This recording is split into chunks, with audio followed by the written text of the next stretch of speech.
The high-octane world of Formula One is hurtling toward its grand finale, with a little over 2 months left in the season and 7 heart-pounding races still to be run. Each race carries the promise of suspense, drama, and jaw-dropping action. The recent shockwave caused by Ferrari's remarkable victory in Singapore has sparked a flurry of debates and discussions within the F1 community. One of the most pressing questions on everyone's lips is whether Red Bull can stage a triumphant return to form at the legendary Suzuka Grand Prix. Today, we will delve deep into the reasons behind Red Bull's recent stumble, Ferrari's soaring hopes for the races ahead, Mercedes' strategic chances to narrow the gap, and the captivating driver lineups for both AlphaTauri and Aston Martin.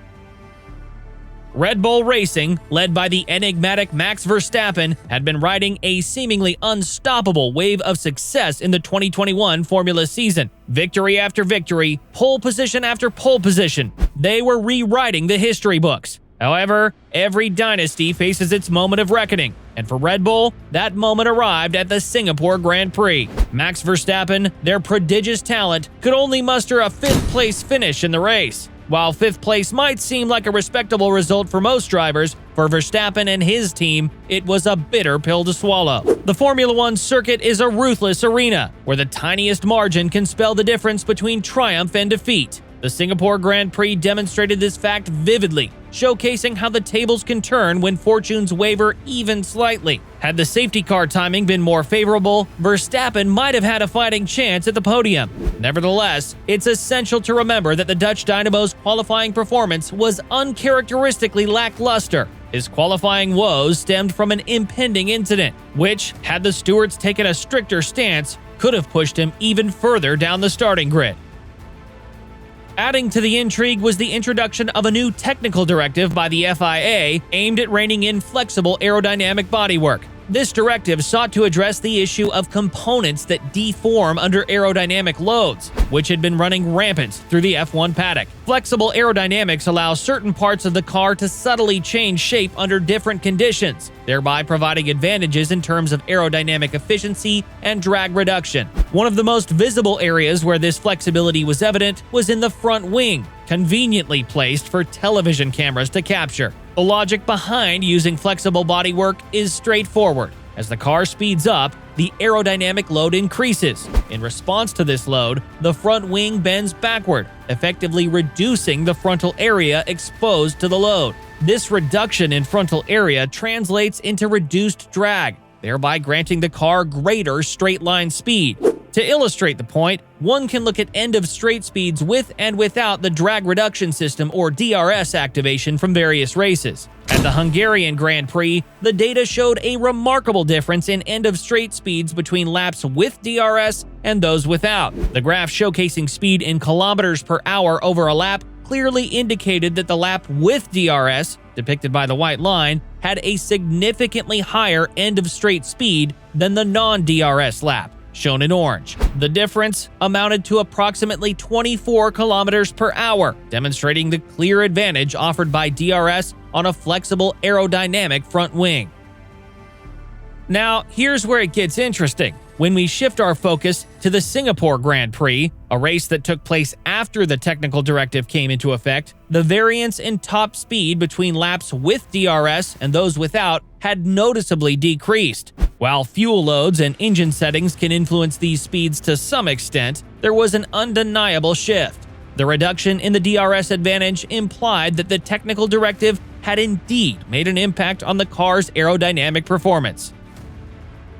However, it would be an oversimplification to attribute Red Bull's underwhelming performance solely to the technical directive. The Marina Bay Circuit, which played host to the Singapore Grand Prix, posed a unique set of challenges. Unlike dedicated racing tracks, street circuits like Marina Bay suffer from a perpetual dilemma. They bear the scars of constant wear and tear from vehicular traffic, necessitating regular repairs. Consequently, the track surface never achieves the smoothness and precision of a purpose-built racing circuit. Red Bull's RB19 race car grappled with these irregularities on the bumpy Marina Bay Circuit. Verstappen himself lamented that his car was bottoming out, resulting in a loss of grip for the front tires.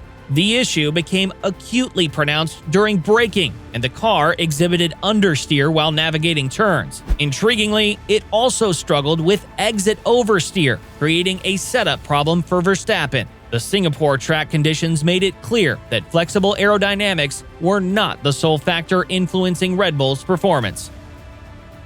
The spotlight now shifts to the iconic Suzuka Circuit, where Formula One history has been written in bold strokes. Suzuka offers a stark contrast to the challenges presented by the Marina Bay Circuit. It is a traditional racing circuit renowned for its smooth surface and a series of high-speed corners that test the mettle of both man and machine. The Suzuka Grand Prix is a race that every driver relishes, and its unique character is adored by fans worldwide. Despite their setback in Singapore, Ferrari, basking in the glory of their recent win, is brimming with optimism for the races ahead. In the wake of Carlos Sainz's impressive back-to-back podium finishes and the team's first victory of the season, Charles Leclerc is eager to join the action. Expressing his views, Charles said, "I really hope it's possible to reproduce that in Suzuka. I'm really looking forward to seeing it, because if we do that, then it's a really good sign for the future."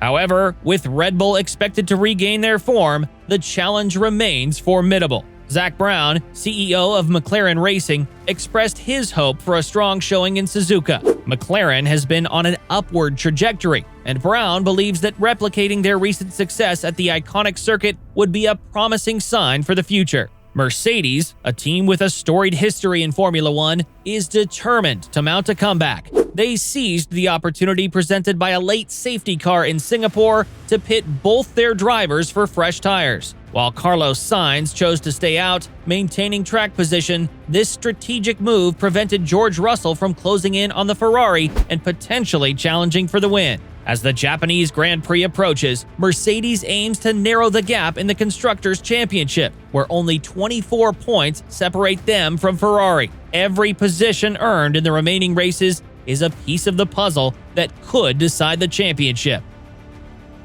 In the midst of this thrilling narrative, significant developments have unfolded in the driver lineups of AlphaTauri and Aston Martin. Liam Lawson's impressive ninth-place finish in Singapore has solidified his position as the stand-in for the injured Daniel Ricciardo at AlphaTauri. Ricciardo, whose absence is keenly felt, is focusing on his recovery and rehabilitation. Across the paddock at Aston Martin, the situation was equally intriguing. Lance Stroll, following a crash in a previous race and amid uncertainty fueled by a social media post, is confirmed to race in Japan. His participation adds another layer of intrigue to the proceedings as the talented Canadian driver seeks to make his mark.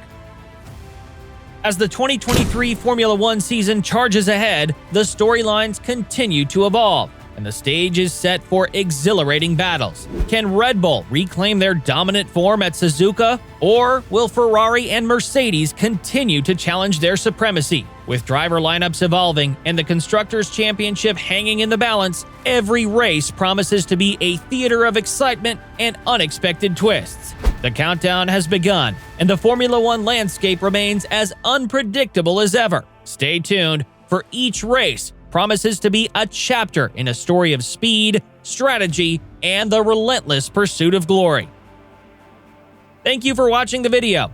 Like and subscribe to the channel and share your thoughts and opinions in the comments section below.